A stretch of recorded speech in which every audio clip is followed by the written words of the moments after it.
ಅಲ್ಲ ಇದನ್ನ ಕೊಟ್ಟಿರ್ತೀವಿ ನಾವು, ಅದಕ್ಕೆ ಇಲ್ಲಿ ಕೊಡ್ಲೇಬೇಕು. ಇಲ್ಲಿಲ್ಲ ಅಲ್ಲಲ್ಲ ನಮ್ಮರೇ ಪ್ರಶ್ನೆ ನಮ್ಮರಲ್ಲ ಅಂತಲ್ಲ, ಆದ್ರೆ ಅವ್ರಿಗೆ ಮ್ಯಾಟ್ರಿಕ್ ಟೈಪ್ ಮಾಡಿ ಕೊಡ್ಲೇಬೇಕು.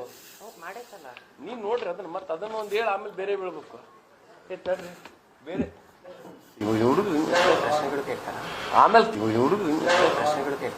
ಆಮೇಲೆ ಕೇಳ್ತಾರ, ಅದೆಲ್ಲ ನಾ ಹೇಳ್ದೆ ಅವ್ರಿಗೇನ್ ಜಾಸ್ತಿ ಕೇಳ್ಬೇಡ್ರಿ, ಇಷ್ಟ ಹೇಳ್ರಿ, ನಾವ್ ಆಮೇಲೆ ಉತ್ತರ ಕೊಡ್ತೀವಿ ಎಷ್ಟೊಂದೊಂದಕ್ಕೆ. ಕರೆಕ್ಟ್ ಟೈಮ್ ಬರಬೇಕು, ಲೇಟರ್ ಹೋಗಾರ್ತದೆ ಓದ್ತೋಣ.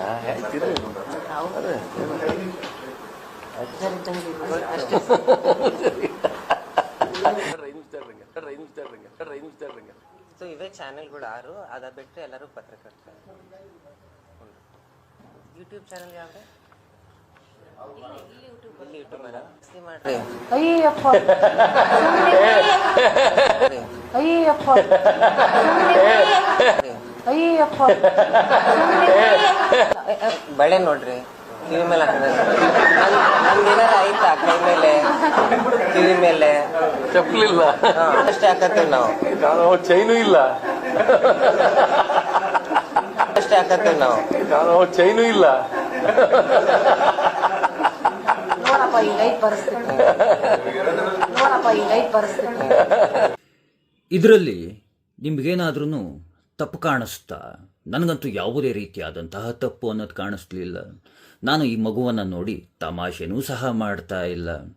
ಪಾಪ ಮನೆಯಲ್ಲಿ ಈ ಮಗುವಿಗೆ ಚುನಾವಣೆಯಲ್ಲಿ ಸ್ಪರ್ಧೆಯನ್ನು ಮಾಡಪ್ಪ ಅಂದರು. ಈ ಮಗು ತಾನೇ ಏನು ಮಾಡೋಕ್ಕಾಗುತ್ತೆ? ದೊಡ್ಡವರ ಮಾತನ್ನು ಕೇಳಬೇಕು. ಸರಿ, ಈ ಮಗುನು ಚುನಾವಣೆಯಲ್ಲಿ ಸ್ಪರ್ಧೆಯನ್ನು ಮಾಡ್ತು.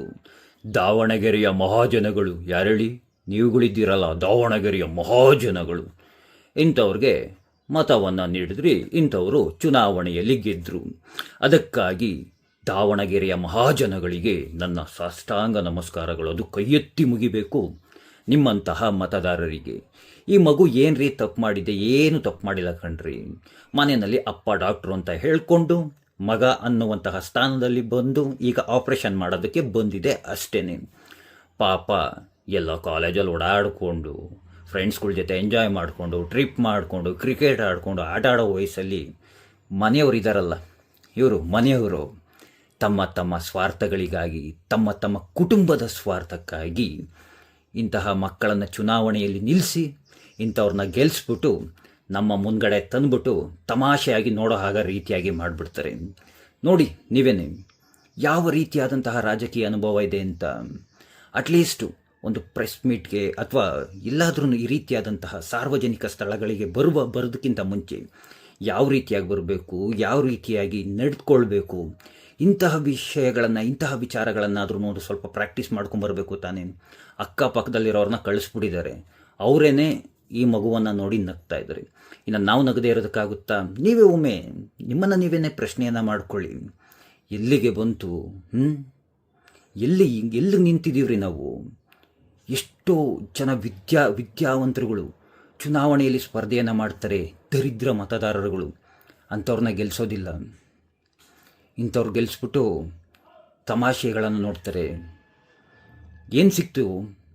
ಇಂಥವ್ರು ನಿಮ್ಮನ್ನು ಆಳ್ಬೇಕಾ? ಅಯ್ಯೋ, ನಾನಂತೂ ಈ ಮಗುಗೆ ನಾನು ಸಜೆಷನ್ ನೀಡುವಂತಹದ್ದು, ನಿಮ್ಮೆಲ್ಲರಿಗೂ ಮೈಥಿಲಿ ಠಾಕೋರ್ ಅವ್ರು ಗೊತ್ತಿರ್ಬೋದು. ಅವ್ರನ್ನ ನೋಡಿ ಕಲಿಯೋದಕ್ಕೆ ಹೇಳಿ. ಹೇಗಿರಬೇಕು ರಾಜಕಾರಣಕ್ಕೆ ಬಂದ ನಂತರ, ರಾಜಕೀಯ ಜೀವನದಲ್ಲಿ ಯಾವ ರೀತಿಯಾಗಿ ಬದುಕಬೇಕು. ಈ ಮಗುಗೂ ಹೋಗ್ತಾ ರಾಜಕೀಯ ಅನುಭವ ಆಗುತ್ತೆ ಮುಂದೆ ಹೋಗ್ತಾ.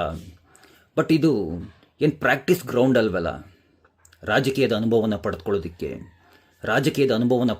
ಅಂತಲೇ ಬೇರೆ ಇದ್ದಾವೆ. ಅಲ್ಲಿ ರಾಜಕೀಯದ ಅನುಭವನ ಪಡೆದುಕೊಳ್ಬೇಕು. ಒಂದೇ ಬಾರಿ ಇಂತಹ ದೊಡ್ಡ ಸ್ಥಾನದಲ್ಲಿ ಬಂದು ಕೂತ್ಕೊಂಡ್ಬಿಟ್ಟು ಇಲ್ಲಿಂದ ನಾನು ರಾಜಕೀಯ ಅನುಭವನ ಪಡ್ಕೊಂಡು ಮುಂದೆ ಹೋಗ್ತೀನಿ ಅಂತಂದರೆ, ದಾವಣಗೆರೆಯ ಮಹಾಜನಗಳೇ, ಅಯ್ಯೋ, ನಿಮ್ಮಂತಹ ಮಹಾಜನಗಳನ್ನು ಬಿಡಿ. ನಿಮ್ಮನ್ನು ಎಷ್ಟು ಹಾಡಿ ಹೊಗಳಿದ್ರೂ ನೀವುಗಳು ತಾನು ಇನ್ನೇನು ಮಾಡ್ತೀರಾ?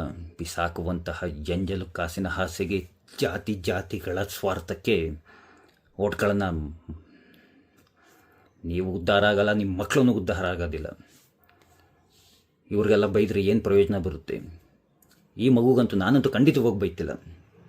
ಎಲ್ಲ ಒಂದು ಕಡೆ ಅಂದ್ಕೊಳ್ತಿರ್ತೀನಿ, ಪಾಪ ಸಮರ್ಥನ ಹುಡುಗನನ್ನು ಕರ್ಕೊಂಬಂದು ಚುನಾವಣೆಯಲ್ಲಿ ಗೆಲ್ಲಿಸ್ಬಿಟ್ಟು ಅಸಮರ್ಥನಾಗಿ ಮಾಡಿಬಿಟ್ರಲ್ಲಪ್ಪ ಅಂತ. ನೋಡಿದ್ರಲ್ಲ, ಈ ಥರ ನನ್ನ ಬಳಿ 100-150 ಇನ್ನೂ ತುಂಬ ವಿಡಿಯೋಗಳಿದ್ದಾವೆ. ಬಟ್ ಬೇಡ, ಎಷ್ಟರಲ್ಲಿ ವಿಷಯಗಳನ್ನು ತಿಳಿಸ್ಬೇಕು ಅಷ್ಟರಲ್ಲೇ ತಿಳಿಸುವಂತಹ ಕೆಲಸಗಳನ್ನು ಮಾಡಬೇಕು ಅಂತ ಹೇಳ್ತಾ ಮತ್ತೊಮ್ಮೆ ದಾವಣಗೆರೆಯ ಮಹಾಜನಗಳಿಗೆ, ಏನೋ ನಾನೆಲ್ಲ ಬುದ್ಧಿವಂತರು ಅಂದ್ಕೊಂಡಿದ್ದೆ ನಿಮ್ಮನ್ನು, ಮತ್ತೊಮ್ಮೆ ನಮಸ್ಕಾರಗಳನ್ನು ಮಾಡ್ತಾ ಎಲ್ರಿಗೂ ಧನ್ಯವಾದಗಳು. ಜೈ ಶ್ರೀಕೃಷ್ಣ.